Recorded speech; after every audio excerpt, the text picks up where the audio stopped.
Give a clap to Reverend John Logan. Well, thanks so much, Raymond, and thanks to everyone behind this great initiative, and it's my real honour to be here this evening. I'm Dylan Oakley. I'm a husband of my beautiful wife, now 30 years plus. I have 5 wonderful children that I could rave about tonight, but I take up my time. They range from 13 years old through to about 26, my eldest daughter now. And so I have a stake in this country. Yeah. Because I love Australia, and I love my children, I love my wife, I love my family.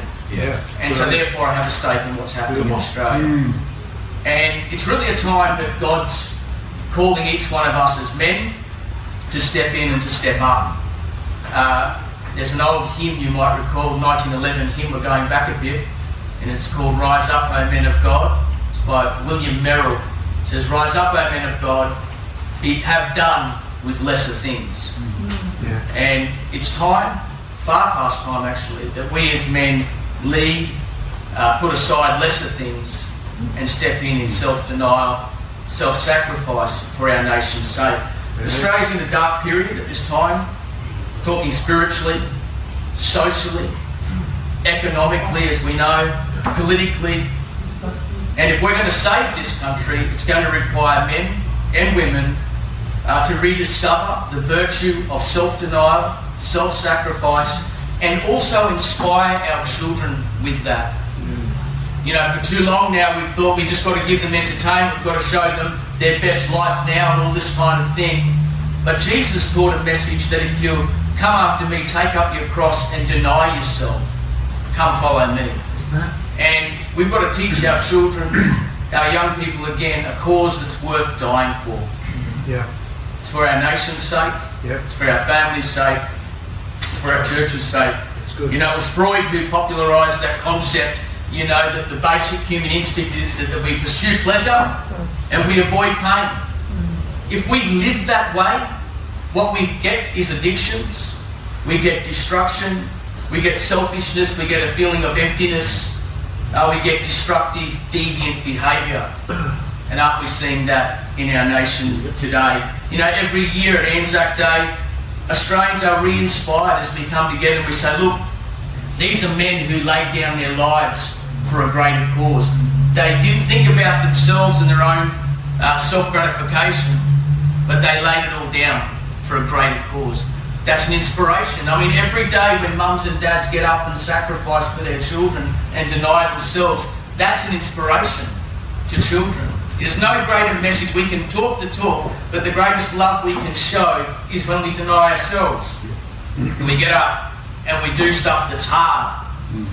And we go without, so that we might make our families a better place, our churches a better place, our communities a better place, our state, our nation.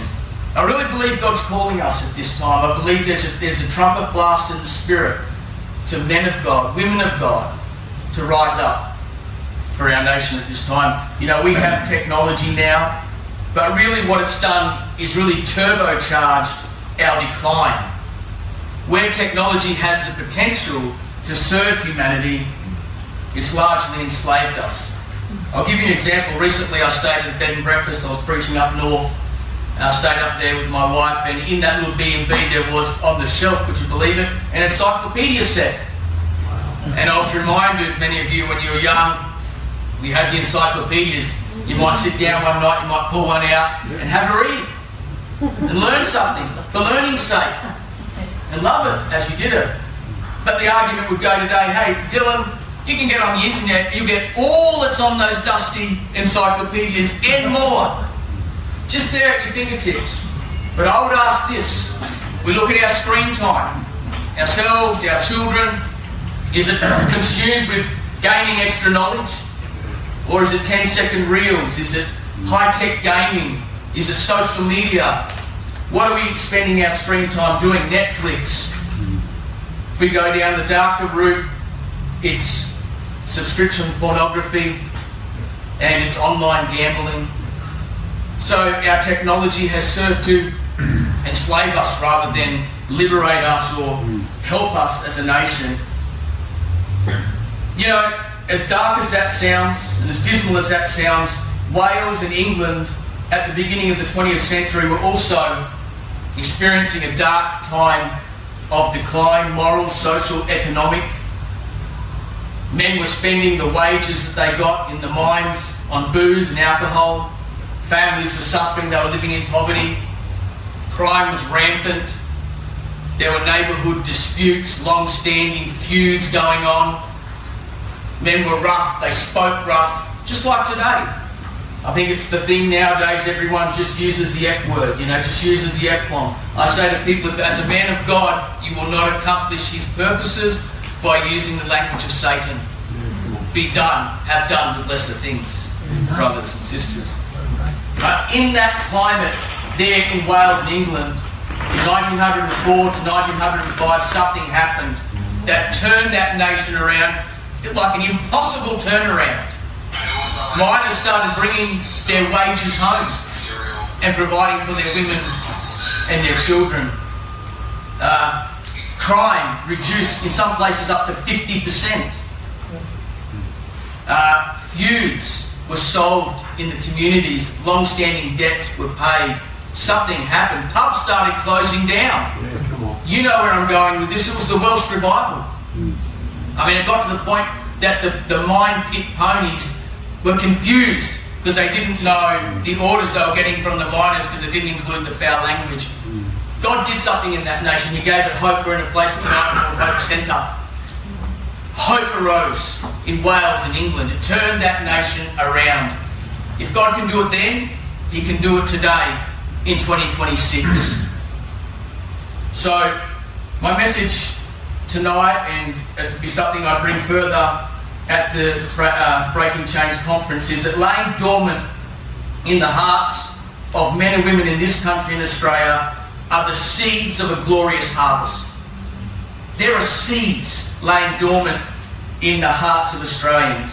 These seeds are our Christian heritage and our Christian foundation. I'm holding here the Book of Common Prayer. It's a Church of England one. This was foundational in Australia's early days, from 1788 to 1900s. Even if there was not a minister out in the bush, they give them this Book of Common Prayer and they could lead basic services. Brothers and sisters, we have in our hearts in this nation the seeds of a Christian heritage. With the right amount of rain, with the right amount of sunlight, it will produce a harvest. It will burst forth and will restore righteousness, peace, and our national prosperity. There are many lessons we can learn from the prodigal son. One of them is this, that the father heart of God that's shown in that parable is this, that even with a wayward son who wastes everything and makes a mess of it, and I reckon that's what Australia's done with what we have was a great future, God is prepared to give another chance. Amen. When that man turned, came to his senses, found himself eating out of the pig's trough and realised, what have I done? God was prepared to restore, the father in that parable, restore that man, put a robe on him, a ring on his finger, and say, have another go, son. And that's what I believe God's saying. Because I know the seeds that are in the hearts of Australians, and because I know the father heart of God to give Australians another chance, I know we've got hope in this country.